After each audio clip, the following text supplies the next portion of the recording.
Hi everyone, good afternoon for this month's live with Red.Diva. I hope you'll be enjoying this session, especially for those who are creating their own comics and interested in self-publishing them as an option.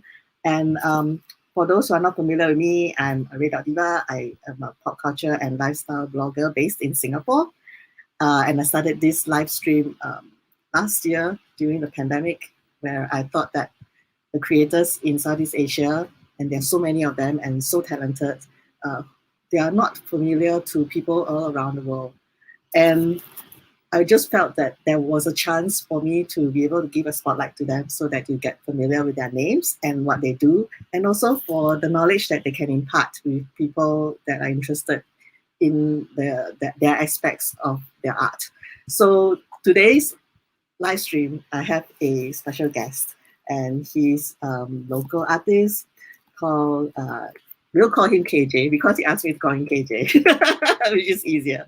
And he has started an indie imprint called Chiral Comics. So here's welcome to KJ. Hello. Okay, hello. Thanks for having me. Hello. And hello to everyone out there. You know, if you're there watching, just say hi, and we'll respond to you. And if you have any questions, just pop in as well. So in your comments, and we'll pick it up. So KJ, please introduce yourself to everyone out there watching. Okay, hi everyone. I'm KJ. I'm a comic book artist in Singapore. I'm doing more of like indie comics. So I am also the creator of The World Marina, which is just now what the picture that you saw, and also some other titles like Save Me from Chloe, and recently also did one collaboration with Alan Bay, also a local artist. That one is called Destiny and The UnXplainables. So all creator-owned titles. So other than that, I have also done some short stories with other international indie publishers as well. Okay. And then you decided to start this imprint called Chiral Comics sometime last year, I suppose, right? Yeah. I'm so curious. How did that name come about? Okay, so Chiral Comics. Okay, I did this imprint so as to, in a way, like organize my own comics because I'm gonna do self-publishing. So I can, by having this imprint, so in a way I can organize everything under this label in a way. Then as for the name wise, Chiral Comics actually sounds quite nice that's why I chose that. But at the same time, mainly is because I'm actually a chemistry graduate from university. So I studied chemistry, and Chiral, if you remember from JC, if you went to JC, it's actually a chemistry term. So it's a term that we see a lot, we use a lot in chemistry. So I thought like, okay, I shall combine what I study, my major, as well as my hobby, and I put them together. So it came out to be Chiral Comics. And then I said both start with C as well. So pretty good. So since you talk about chemistry and that you studied that, do you and you do art as well, right? Something scientific, something artistic. Do you see things that actually combine when you do chemistry? Do you see the art in it? And when you do art, do you see some science in it? Not really, I would say, because I actually get back into art like late in my uni year. So I almost like graduating, then I slowly get back into art. So like while I was studying my major, I didn't really link it with art too much but I guess the art side helped a bit in terms of like drawing diagrams and everything. So my diagrams are like drawing the test tube, drawing the beaker, all these look better maybe. Then maybe got bonus marks Well, at least that was useful. I guess so. In my final year, okay, the drawing part, okay, not bad.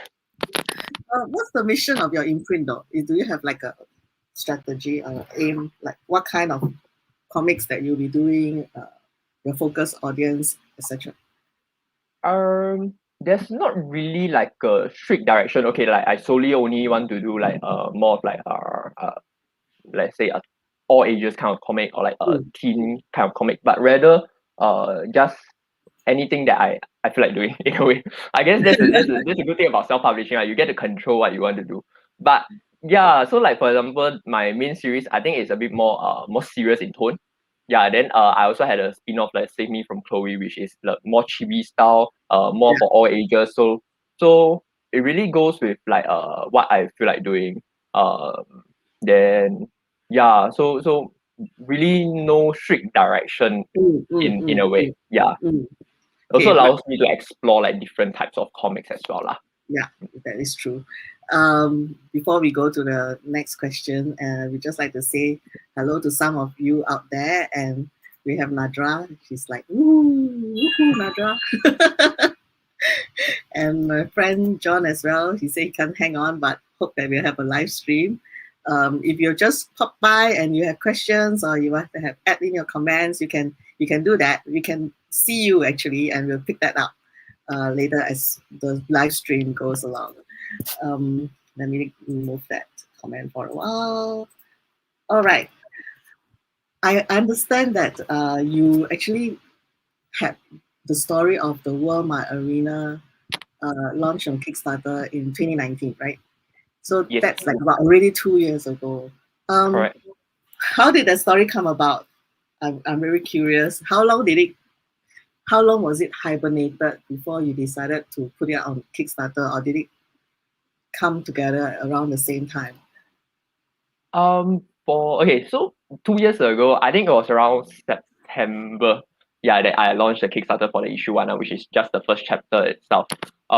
Then if I'm not wrong, I think I completed that first issue in terms of drawing and everything 2 months earlier, so around July. But the the conceptualization of the whole story, the script and everything, or like the whole the general overview of the story are also within that year. Then I came out with it. Yeah, so it's not like, okay, I have been sitting on this story for like many years, then okay, I decided one day I shall do it. But rather I want to do a comic since young. I want to do or back then it was more like manga. I want to do manga since young lah. But as you grow up, then slowly that dream drop off, Then afterwards is when I reach adult age, then I come back into it. So I know I want to do a comic. I'm very determined to do it. As to what story, not sure yet at the time. So yeah. Then afterwards I came out with this story. I would say it's more of influences from manga. So because I started with manga since young, so like shows like what Bleach, Hitman Reborn, Hunter x Hunter, all the older ones are these days. I don't think much people watch that. Yeah, so those kind of story, I like how the whole story is very connected because it's by one writer in a way. Yeah, so everything is like planned out well. This character has like backstory link with another character, and then everything is just well intertwined. So that's how I envision my story to come out with. And of course I think the key thing is this main character lah, which is very unlike what you usually see in comics or anime or manga. Yeah, because oversized. And not what you would typically expect, like, okay, a very cute, handsome looking guy. Yeah, especially in manga, like a very, very lovable kind of main character. So I guess that also comes with wanting to do something different.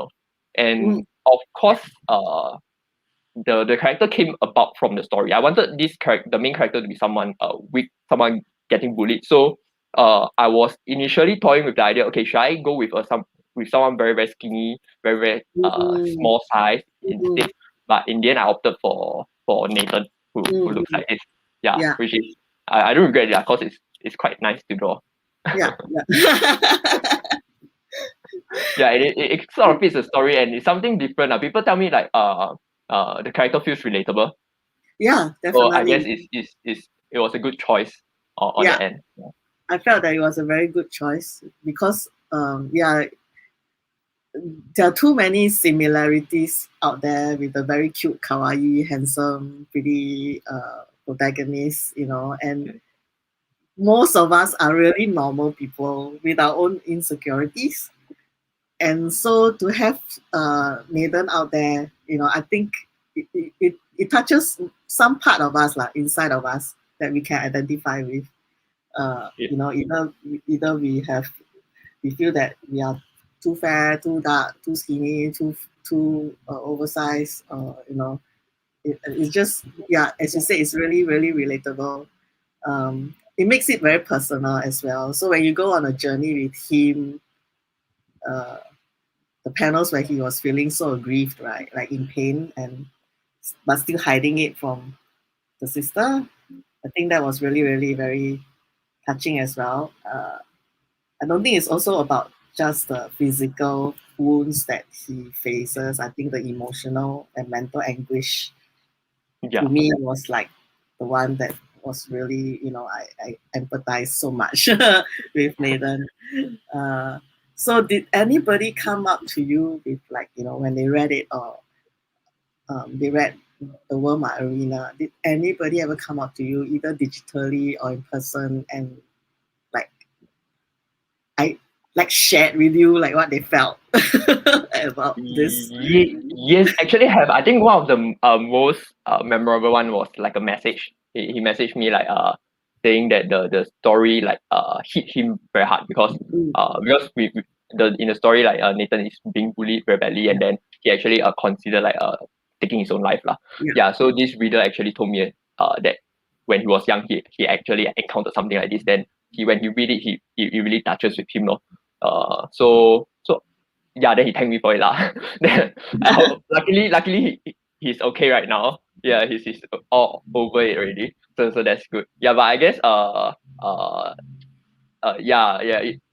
I'm very happy to hear that lah. In a way, like the story feels relatable to people. Then even if you or like the readers don't actually go through it themselves, but perhaps they know someone who went through this, and then they can see like the pain behind it. But like behind all these little comments by other people, behind this physical abuse and stuff like that. Yeah, and also I find that I noticed that in the audience for the Walmart Arena, right, it's just not in like Singapore as well. People around the world who actually, some of them who have noticed this comic series, like from around the world, are also able to identify with it, even though you have a Asian face and it's quite Singapore based. So that's quite one thing. It's like, yes. Yeah. We are reaching out our stories to other people around the world. Good. Maybe you could give some ideas on how you develop some of the characters. Actually, I quite like Sifu leh. Oh. The janitor. The characters, okay, because it's it was also my first comic, my first story lah. So it's actually the first comic that I wrote, the first other than when I'm a kid, then I draw the comics lah. But when I come back to art, it's the first comic that I did, first comic that I draw and return. So I kept it to maybe minimal, the number of characters or like the main characters that I want to focus on. I think maybe like about 5 to 6 around there. So I kept it simple, and then I kept their when I come up with their backstory, I try to keep it in the toy lah. So like this character has something to link with another character or something like that. So like for example, one of the scene is the early scene. So Nathan was being bullied, and then at the roof lah. So one of the guy actually chanced upon it but didn't help him out. So eventually afterwards, towards the end of the book, he actually came back to find that guy. So the events that happened during the story, I try to keep it connected. Like for example, at the issue 2, something very minor happened. Then perhaps people will be like, oh, okay, he just there to witness that. But at the then subsequently few issues later, there's so many twists. I was like, oh man. To it. So I try to keep it this way to make it exciting, interesting, because it's a small cast lah in a way. So I like stories whereby events are being planted at the start, and then it just flows naturally to the next story arc, rather than just end of one story arc, and then because you want to go to another story arc, so you force some stuff in at the start of the next story arc, and then it just flows a bit not so natural, I would say.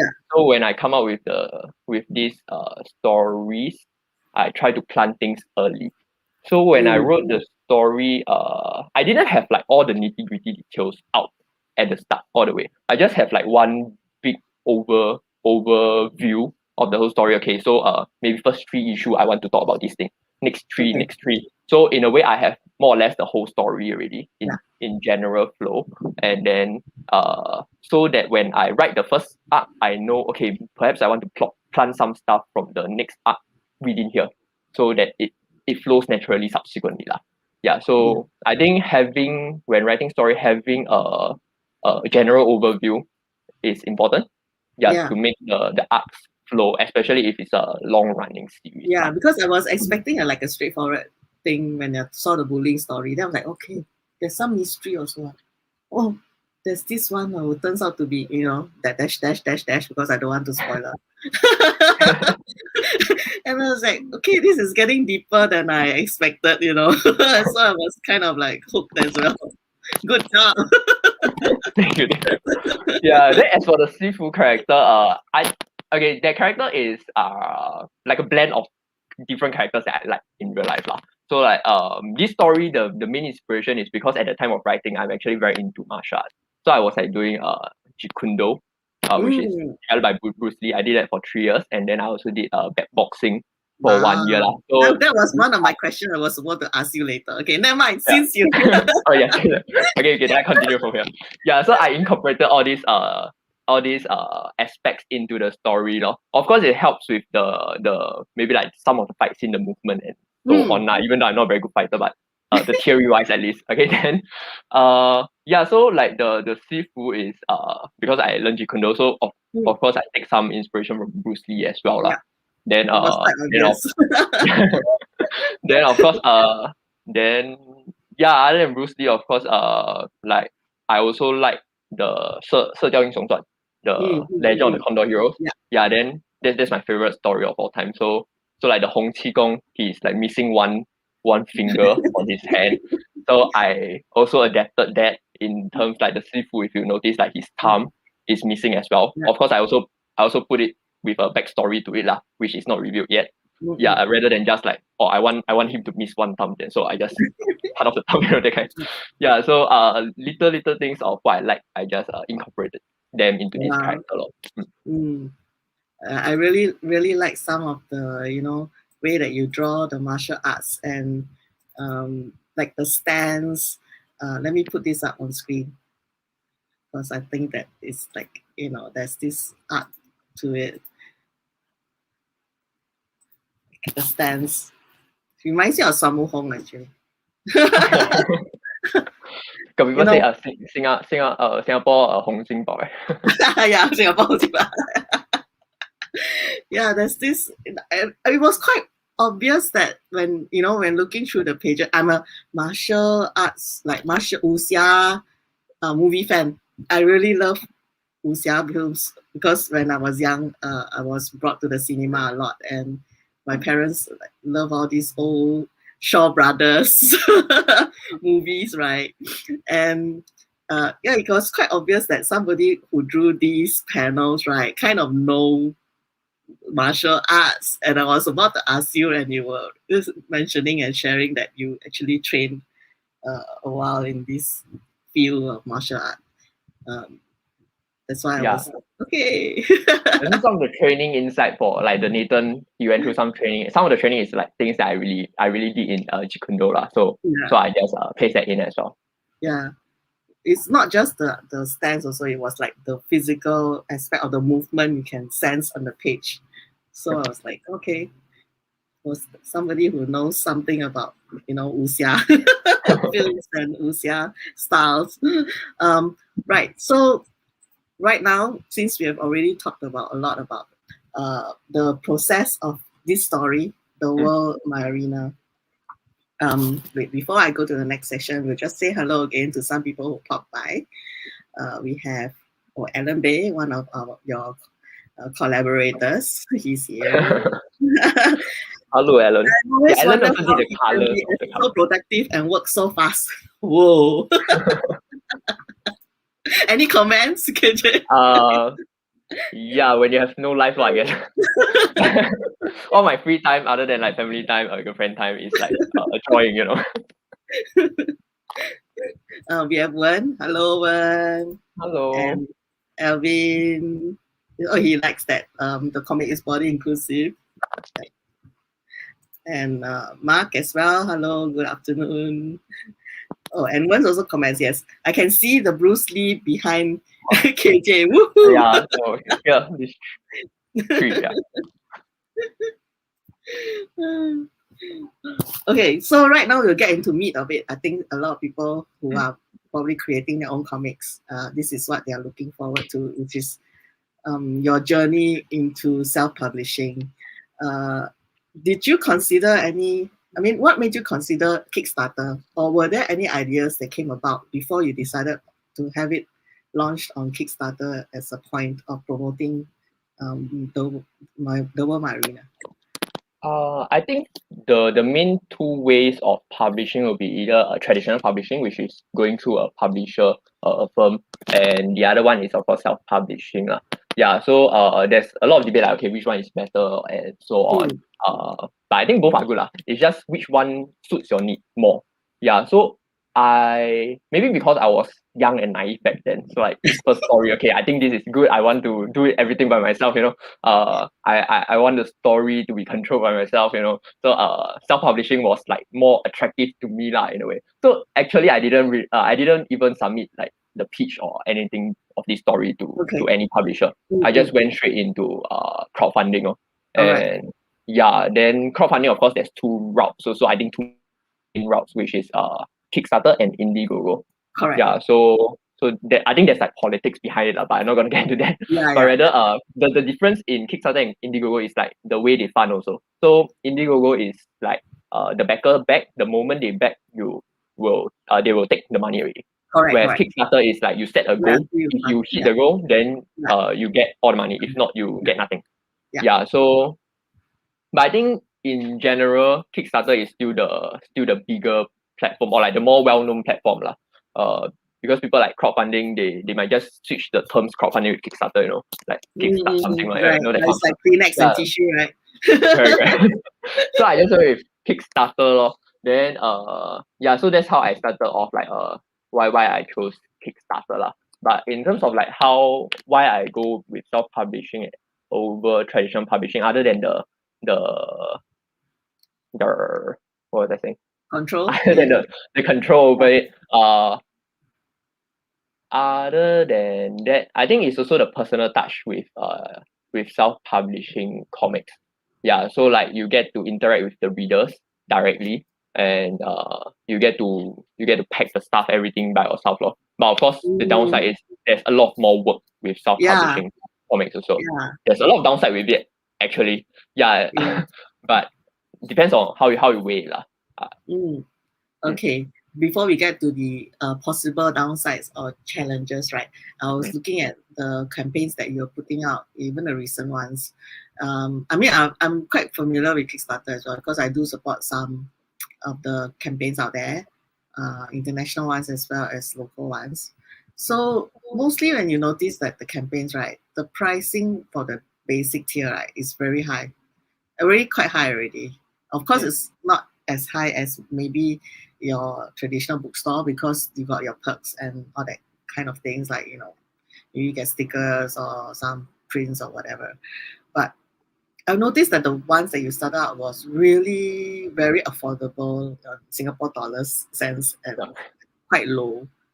What made you decide on that? What's your secret formula? And that's why I find that people find that okay, this is possible for me to fun as well, and yet not like need to eat kaya and toast for 7 days, that kind of thing. Okay, so of course the challenge is the finance part, right? Because if you go with a traditional publishing, the company has the finance behind it. They have a larger audience as well. So in a way, when they print the books, they can go a mass printing. I think it's called offset printing. Yeah, so in a way, their per book cost is lower. They definitely can offer something that is cheaper. More valuable, perhaps some people might think. But for indie creators, because naturally the audience base is smaller unless you become very big in with your name lah. But otherwise, because your print size is gonna be lesser also, so your cost will be higher per book lor. So for Kickstarter wise, I will try, because different people has want to back it at different levels. So some people have more financial capability, so they want to back it higher. others just want to support you, but they can't afford that much one. So I always have the in a way the entry level tier, which is just a digital copy. They get to read the book. Yeah. But because digital, in a way, you don't have to do any printing, so you can actually set it lower, much lower and much more affordable to others lah. Then for the comic wise, it really depends on your printing cost lor. Yeah, of course you can try to go a bit, print a larger print run if you expect, like, let's say a convention to come back next year. Yeah, so that can help in offsetting some of the costs as well lah. But of course, don't do it too much because you gotta take up the space very quickly. Yeah, but with now, even if you print locally, right, the options are a lot now.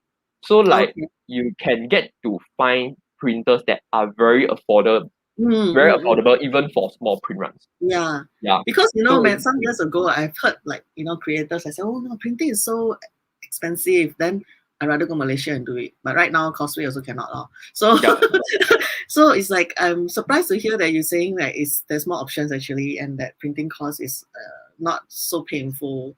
Yeah, correct. Actually, I have everything so far. All the campaigns that I did, I printed locally as well. Yeah, so it's really really affordable. It's like the customer service is good because locally if there's any issue, you can just contact them very easily. You can liaise with them easily. As compared to, like, let's say if you go to print via Taobao or Malaysia, the communication might be a bit tougher lah. And then of course you have to factor in all the shipping costs and everything. Within Singapore, actually a lot of printers even offer free shipping, inclusive of the price to you. Yeah, it's like straight to your house. You just everything just type a few email, you just send everything settled, then you just pay money send straight to your house.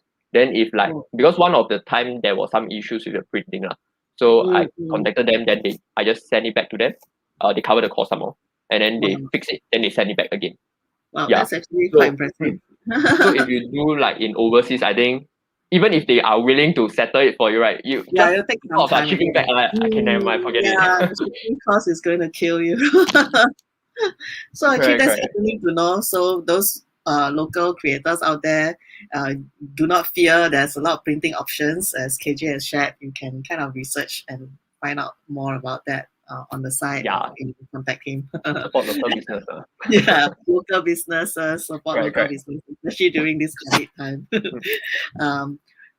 And we are going to go into like more in-depth kind of discussion. So please dump all your questions on the comments, and we'll pick them up as we go along. You were mentioning that actually there were a lot of downsides to self-publishing. I think a lot of people like to, rah the good side, but we should be practical as well and know and go with our eyes open about the challenges that we're going to face. So I'm really interested to find out from you, what were the hurdles that you experienced during this time?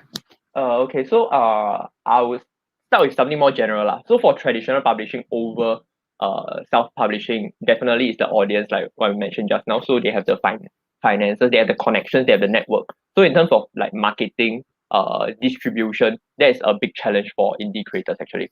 Like we can do Kickstarter, but after Kickstarter, your extra books, what are you gonna do with them? Yeah, the distribution side. Last time we still have conventions. Then conventions actually sell pretty well because people are there to support you. Alright, let's be hopeful next year. Yeah, so let's all get vaccinated. Yeah, but now without convention it's even harder. Yeah, because I mean, like, we got online, everybody try to support online artists, but because everybody goes online, so all the artists go online as well. Then it's gonna get even more challenging lah. Yeah, so marketing, distribution, all these are definitely something that the traditional publishing can actually offer you. It takes a lot of time away from you as well, because if you do marketing, you do all the distribution yourself, you don't get to draw as much, you don't get to write as much. So if you are like, I want to be a comic artist, I like to draw, I just want to draw, then perhaps traditional publishing might be better, because you can really focus on drawing, writing lah, the creative part, whereas the business part is just the company doing it for you. Yeah. Then of course, I guess this is more serious in the past, but maybe people might have a better impression of like traditional publishing. So like if you are creator published by a traditional company, then they'll be like, okay, this is a real creator. If you're Yeah, I know, indie yeah. creator, then Right, self-publish is like, the oh, prestige that comes with it. yeah, you do it yourself, but yeah, not good lah. I think that there's like perhaps that kind of stigma there. Yeah, so yeah, but in the past I guess it's more, but because recently or like in recent few years with Kickstarter with Yeah, Indiegogo, then even the big names creator, big companies like yeah. Boom, all those, they also do Yeah, right. Kickstarter, right? Yeah, so Exactly. in a way, the name of Kickstarter is like up already. So being an indie creator, like self-published And also, creator, like I think that a few creators who are indie actually have gotten very good international acclaim. correct. They even win awards like Yes, best they win like Eisner awards. award, that So kind. Yeah, the view has changed, and the correct, younger correct. generation are also more open. So Yeah, so I think the stigma issue is not so strong anymore lah. yeah. Yeah, so but just be aware, if you go self-publishing, perhaps you might get something like that from people who doesn't know Yeah. this too much. Then they'll be like, oh, you print yourself, oh, okay, then they just put back, that kind of stuff. Again, goes back to your first point. There's a lot of more marketing to do, right? Like you have to really put your name and face out there so that people are familiar. Yeah. So like it's not like just sitting in on the desk just drawing and then just posting things already. But also because social media lah. So in a way, I think nowadays most artists actually also use social media. So it's like inevitable that you have to go put yourself out there. Unless you can hide the face lah. Yeah. So like so like if I do interview, I can like, okay, can I cover my face? I can, yeah, if you want to do that lor. Or yeah, but otherwise you really have to take on the marketing, the all this by yourself. Then of course subsequently after the Kickstarter is like fulfillment as well. So you have to pack all the stuff, and packing can take quite a lot of time. Yeah. That comes to my next question actually, because I mean I have a full-time job. So my full-time job is always back-end one. So I know that back-end things, right, actually can be time consuming, and like humanly you have to be involved. But it's just that it's because it's back-end, people don't see you and kind of underappreciate what are the things that you need to do in order for something to happen. So when I look at self-publishing, in my mind, right, it has always been like there's a lot of work involved, and I just am amazed at how people actually dare to self-publish and then dare to undertake all the admin work that comes together with that. So, as you say, that's one of the hurdles as well. And some artistic people are not very administrative related, so that is also, I think, a challenge to them. But how do you balance that? Like, in the end, did you learn something from the boring admin aspects of stuff, and then, how do you balance that to your creative side? So then you won't want to be feeling like burnout as well, that you missed out on the things that you love doing, but you still need to do all these things to get it out, Yeah, okay.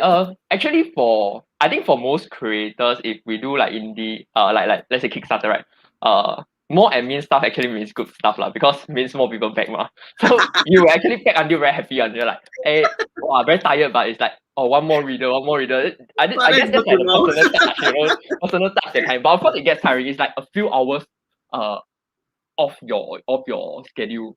Like just maybe like if you pack 10 can take maybe 2 hours or even more. Then of course you have to take into account like all the packaging. Like let's say if we do single issue, right?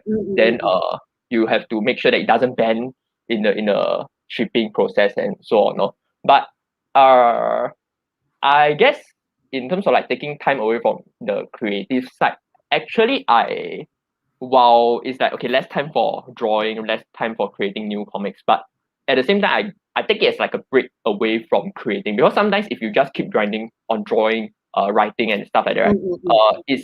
It gets tiring. Then you'll be like, oh, burn out. And the worst thing you want is to burn out when you do a long story, because it's like you just died halfway and then you have no more motivation to go back to do that, and then it's very bad. So in a way, by doing this, you get to enjoy the publishing aspect. You get to enjoy the packing, because it's like Kickstarter is like sort of like one off. So once you pack finish, then you are back to the drawing table. Then at that time, sort of like hasn't been drawing for like maybe a few days or 1 week. They'll be like, hey, you come back fresh and fresher lah. So it might actually help in that aspect lor. Unless you really, really hate admin stuff, you really, really hate acting, you that don't want to do, then traditional publishing is better. Yeah, or actually there's also things like, for example, like I think Amazon, you can also upload the stuff to Amazon, then Amazon actually do all the they actually do for you, right? Yeah, of course your profit level is lower as well lah. Yeah. If you do that, then yeah, so you weigh lor. If I want to do self-publishing but I don't want to pack, then Amazon is another way lah. Would you actually consider self-publishing without, like, I mean, not I mean, you already done both actually, but in your opinion, right, not to even print but just do digital, is that like more feasible or a mix? Actually, that is good financially, I would say, because if you do digital only, you release digital only, right? And if you have a market for digital, then actually there's technically no additional cost other than your time cost. Yeah, but because I like physical copies, so, I have to fall into, I fall into the trap already. So there's no way I'm getting out of the physical. It's like just holding it in person is just different, from digital. Definitely. Yeah, so for me personally, I wouldn't consider lah, but I can see the appeal to it, in it lah to people. Then perhaps if they don't want to have the admin stuff, then do digital or like go straight to perhaps Comixology or Gumroad if you want to just do PDF. Yeah. Gumroad is like a few of my friends are using that for their digital books and comics as well. Yeah, but Gumroad you just cannot beat it. You cannot beat a physical copy. Right, just a physical copy. Then you flip also nicer lah. That feeling. Yeah. But digital, you also have to choose a platform properly lah, I would say, because like Comixology, right? Because it's under Amazon, so like in terms of like your earnings, right, is they pay you by check only. So there's no direct PayPal or transfer direct. So your check means you must hit, I think, $100 in one. Then they'll transfer. Then they transfer you every 3 months lah. Yeah. So the pricing for digital also must do properly. If you do like very, very low pricing, right, then the time to hit $100 is very long lah. Yeah. Whereas Gumroad, I think is direct to you like after $10. So the cutoff point is lower as well. Yeah, that's very interesting. Doing I'm digital. not aware of that aspect. Yeah, so for those who are also just thinking of digital self-publishing, KJ has mentioned the two options, but which one is the one that you prefer and how fast you want to get your money? Yeah. It's make a decision factor. Okay, Nadra has something that she says. Gumroad's fee is expensive though. Is that right? That one I'm not very sure actually. Yeah, perhaps others who have done it can fill in on that lah. I'm not sure about the fees but actually for Amazon Comixology, I think it's also 50%. So if you put $5, you technically earn $250 lah. So I'm not sure how Gumroad, but I think Gumroad should be lesser than that. I think. If Comixology is part of Amazon, right, and a conglomerate, I would expect Gumroad to be slightly lower. Yeah, because 50% is very high. If you go above 50, I think is. I mean, business-wise, I would expect Gumroad to be slightly lower. Yeah, but I'm not familiar with that as well. So it's something that we can research on that. But I do know of a few friends who use it, so I suppose it's quite reasonable because if they are using that for their own self-publishing local creators, it then shouldn't be so bad. I believe so. Yeah. If you have any other questions as well, you can just comment and we'll pick them up. If not, I'm going to continue with my nosy questions. I'm very careful. I see that you're collaborators as well in some of your Kickstarter, which is like my good friend Alan Bay. And like, what are your tips working with collaborators? Do you have upsides, downsides, or do you look for people like a particular type of people that you decide to work with, etc.? Okay, so the previous one, the Destiny and The UnXplainables was done with Alan. That one is just we just one day decided I want to do something together. Okay, then collab. Because Alan mentioned he wanted to do something personal lah. Then he want to do Kickstarter as well. He want to try out. So we just go along with it lor. Yeah, then we just came out with that. But for the World Marina, this one, I actually did collaborate with Ace, who did the screen tone, like the beautiful screen tone that he did. Then Alan, who did the cover colors for me, also very nice. And then Tara, who is from Canada, I think. Yeah, and then she did the editing for me lah.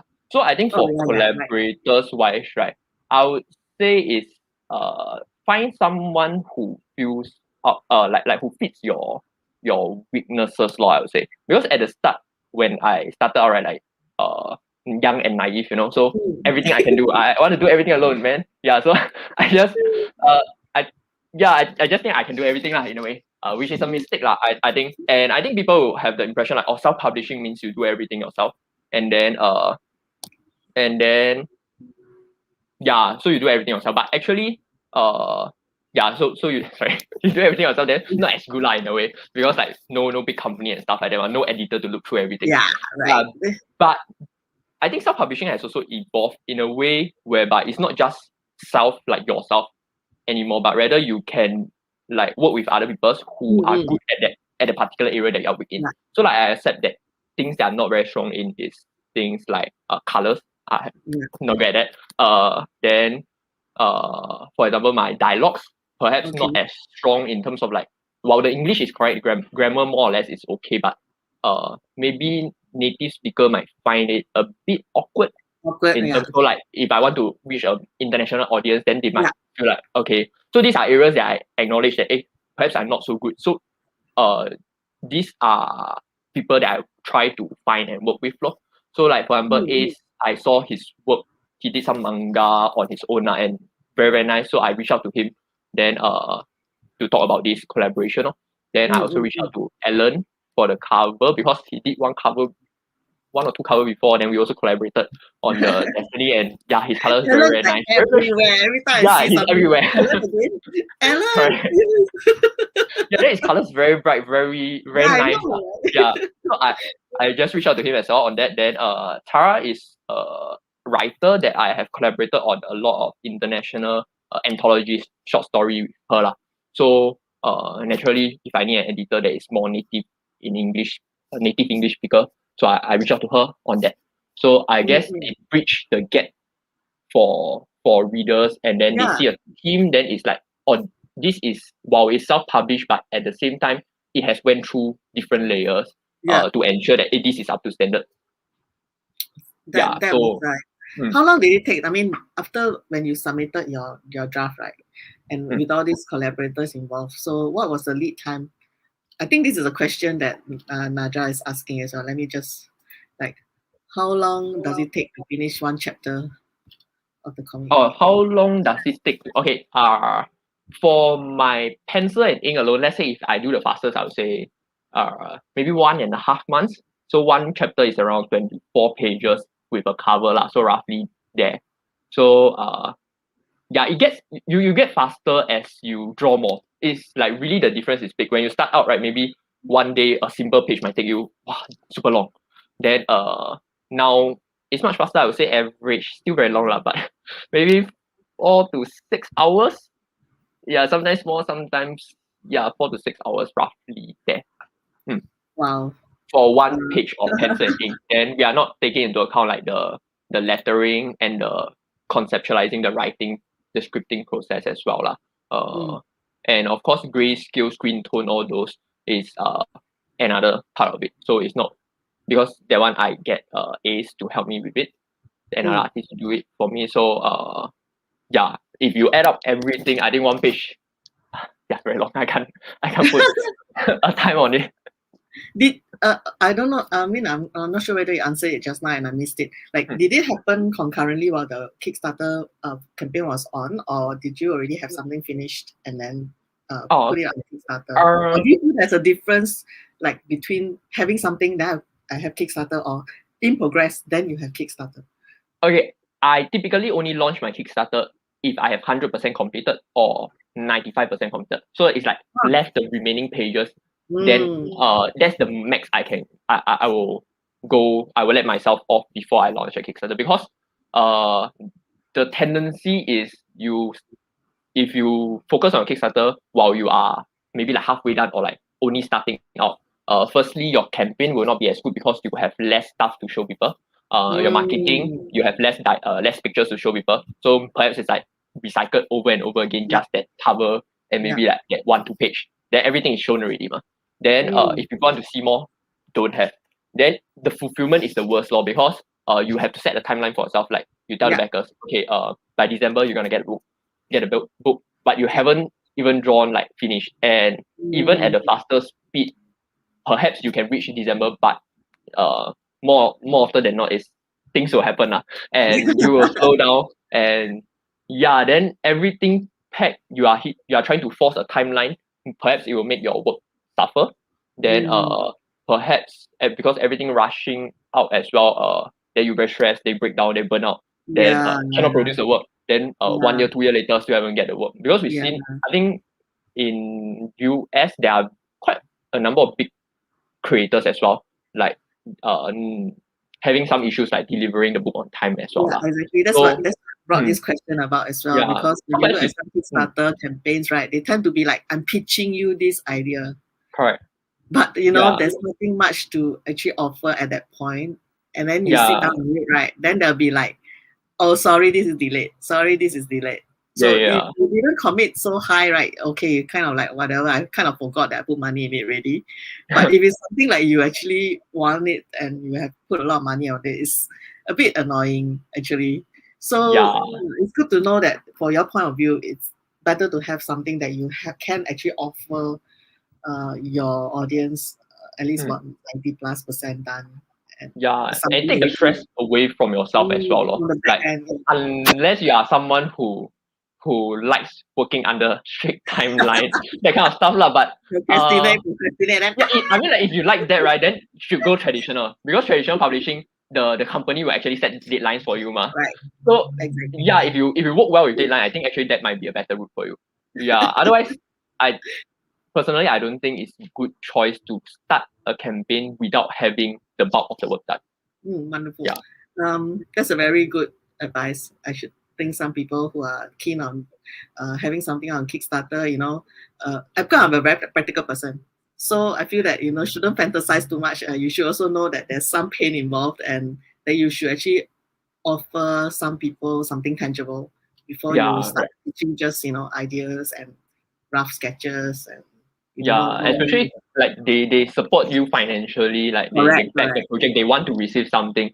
And then if the first time you do, I mean, like if you do the Kickstarter and then you don't give them the reward on time, you don't give assurance. I mean, like delay, definitely I think people can accept if it's a good reason. But if you keep delaying and or like ultimately you don't give the reward, then perhaps they might lose confidence in you. Maybe in future, if you want to come out with more projects, might be a bit tougher lah. So take that stress off, I would say. Just have the bulk done, then you can really focus on the marketing.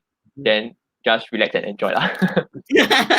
Otherwise it's really stress. Comments, our friend Alan Bay is like, it's always great to meet artists who are open to collab. Not very common here. Oh, it's not very common. I'm not aware of that.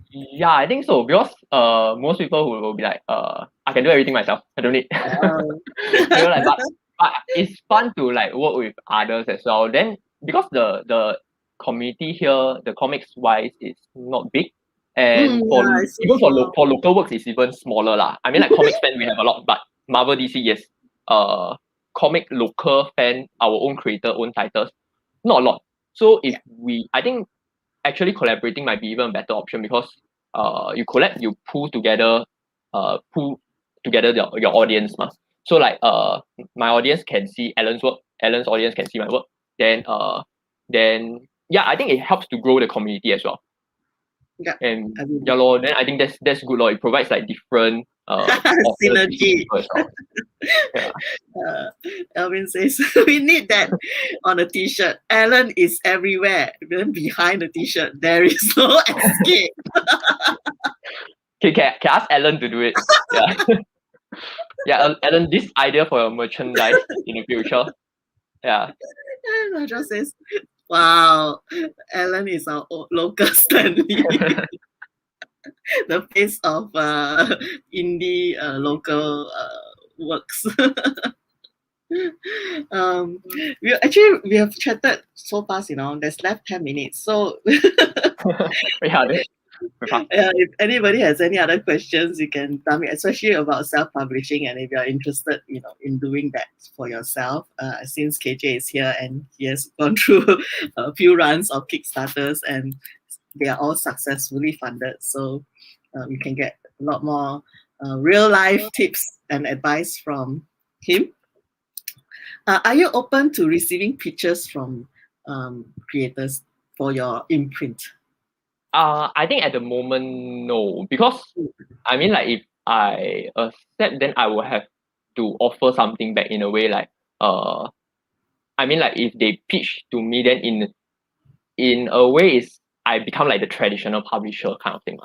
Then I don't have like a big audience or big marketing reach for people. Then I think it defeats the purpose to pitch to me in a way. Unless you're pitching like perhaps like collaboration kind of thing. Yeah, then we work together as a collaborator rather than a publisher kind of relationship. Then I think that might work. Okay. Yeah, but So I think for now I would say probably no. Yeah, but in the future, who knows? Yeah, so it's more of like collaboration. Let's say if somebody comes with an Right. idea and says that, KJ, can you come up with a structure and write a story, and I just do inks? Would that work? Yeah, I think that kind of collaboration possible. Yeah, because I also do quite a bit of those kind, not just my own story, but perhaps like international writer, they want to reach out, then we want to have a publication kind of thing, then we'll do that as well. All right. So okay, now we are curious, and I know some people in the comments also are curious. Why, Nadra, you always read my mind? Because she'll ask you my next question. Any future plans for your comic journey? Okay, for right now it's doing the Kickstarter for the World Marina Volume 1. So the near future will be of course Volume 2, which I'm actually doing right now already. So I would expect that to be completed hopefully by end of next year. Yeah, like around there lah, or latest 2023 lah. I hope then that will be it for this story. And because pretty much this is like my first story, which is also like I take it as like a learning process to make mistakes, to trial and error, to let my art grow. Because when you first start, usually your art is bad, and then you will improve very fast, and then you will stagnant. So yeah, this is like my growing kind of comic lah. But I still want to complete to make sure the whole story is out. Then in the further future, it will be doing like the dream story that I have lah. I think every creator has their own dream story. This world, I want, this is the best story. I'm gonna get like Eisner Award for that, that kind of stuff. That story is something that I want to do like in the future. Yeah, then other more concrete plans is to also try out more of our traditional publishing kind of thing, which I have done a few short stories, anthologies, and I like to do those also because having a big story means you have to commit a lot of time to that. Then sometimes it can be, no matter how much you like the story, you will get burnt out a little bit. Then having small story, short story, like 6-page, 8-pager story, gives you something else to draw, something different. You can take your mind off this. When you come back to it, I think you become more fresh, it becomes even better at it. Try out different stuff. So I have also done or like submitted many new pitches to international anthologies as well. And and I think there's a few coming out soon. Got some quite interesting ones. For the World Marina, right? Have you already plotted out the ending? Yes, but at the same time, there's also like if the response is good, can even have like series 2 or like prequel, sequel, that kind of stuff. I don't think too much about that yet. It's the universe. Then like the backstory of the Sifu, then maybe like one book by itself, Yeah. Gideon the Master. Yeah. Actually, I was already thinking when you introduced Chloe, right, as the sister, younger sister, baby sister, who was also interested in, like, starting to get interested in martial arts when the brother was like showing some moves. So anyway, I was already thinking like, sequel, 10 years later. Yeah. Got consider before. Then the main character is a Chloe now. Chloe Serena. That one also can consider, yeah. But end the series first, then see the response. So if there's the demand for that, then we'll definitely do it lah. Yeah, because I like the characters also. I really do like Chloe as well. She's super adorable and very aware. She's not just like a small girl who's, she knows what's going on actually much more than Nathan actually. Yeah. Like, I kind of was looking forward to the evolution, like how she grows up. That's my wish, huh? Hint. Don't let me influence you. How you write your stories.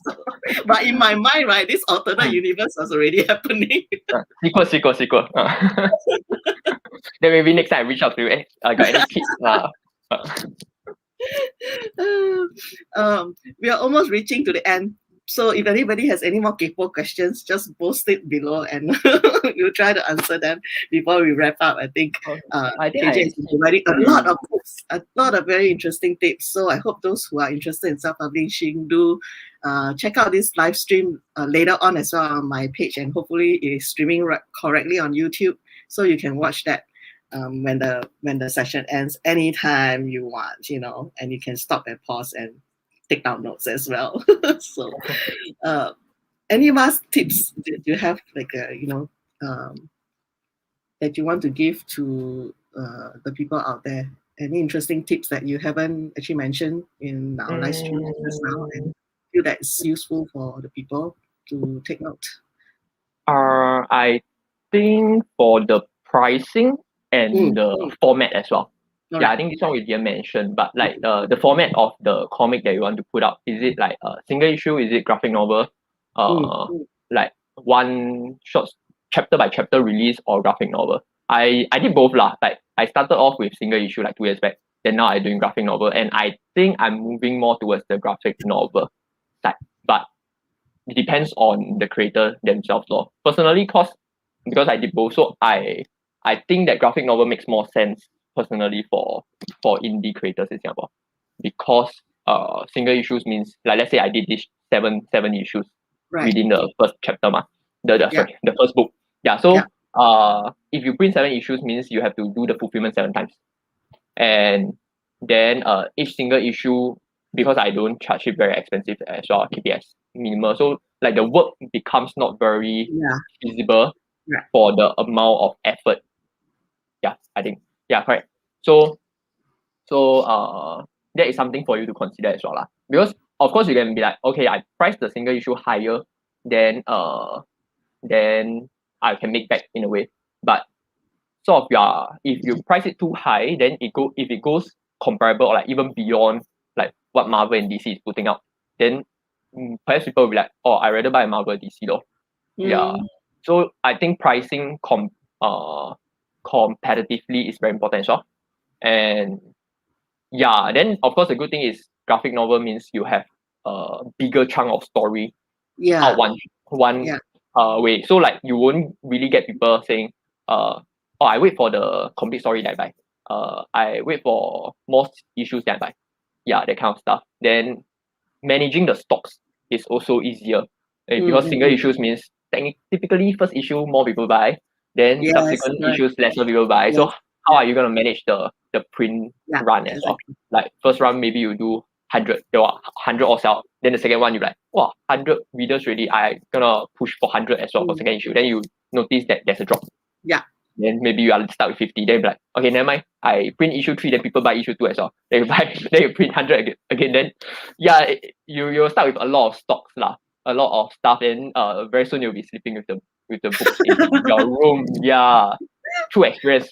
So if you want to do it, maybe smaller print runs lor. Then single issues I would still recommend, because there's always a market for it lah. People maybe still like the collectible, but maybe one shot kind of story, like short story. So like one off. So people who bought this issue, right, they won't have to wait another time. So like maybe 24 pages is one story, or if you go a bit more than 36 or 48 pages in one oversized single issue, and it's complete.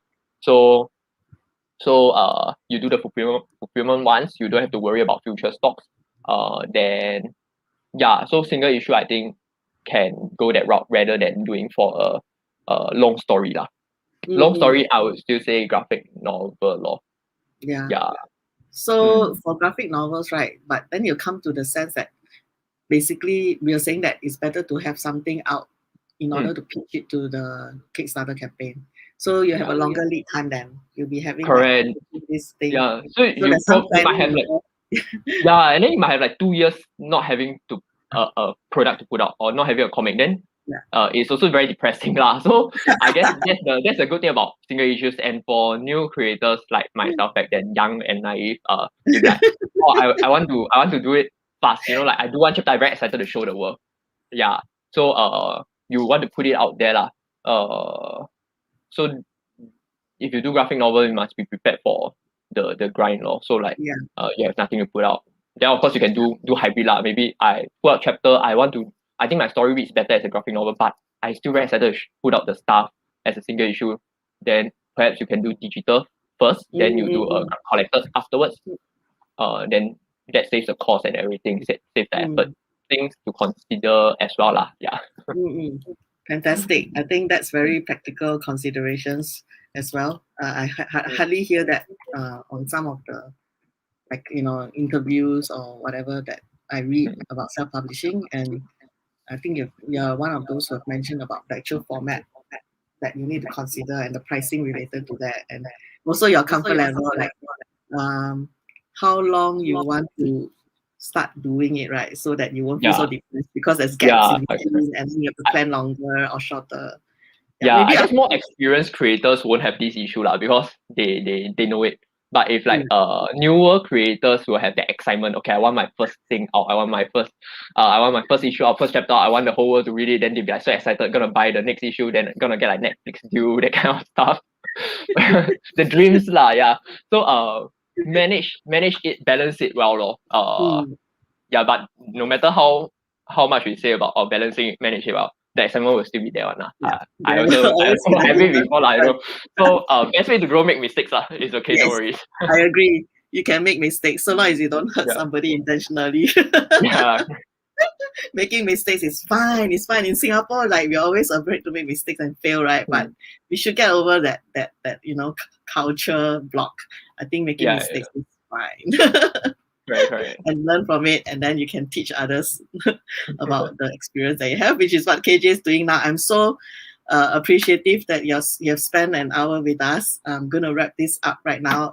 At the moment, before I close the live stream, and I'm gonna do an outro. If you still have any more questions, we'll still pick it back up after I've given a final lead through about next month's live stream. KJ, you hang on for a while I tell the people what to expect for September.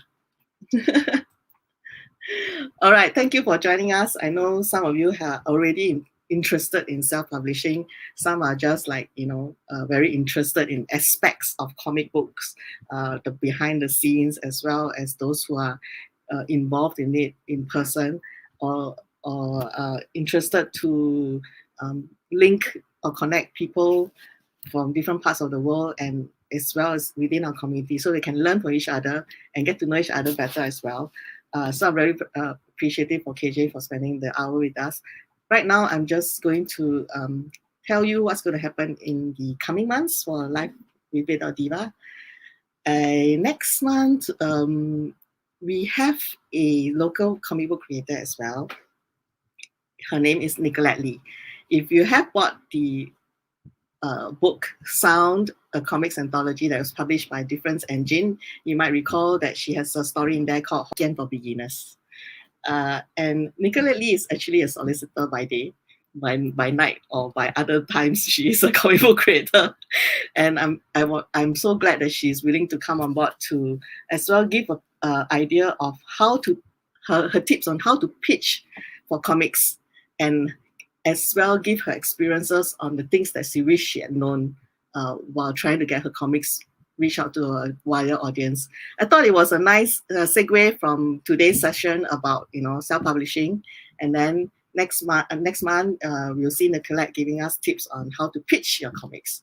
So I would love for you guys to come on board next month as well, but it will be a week earlier on September. It's not going to be the last Saturday.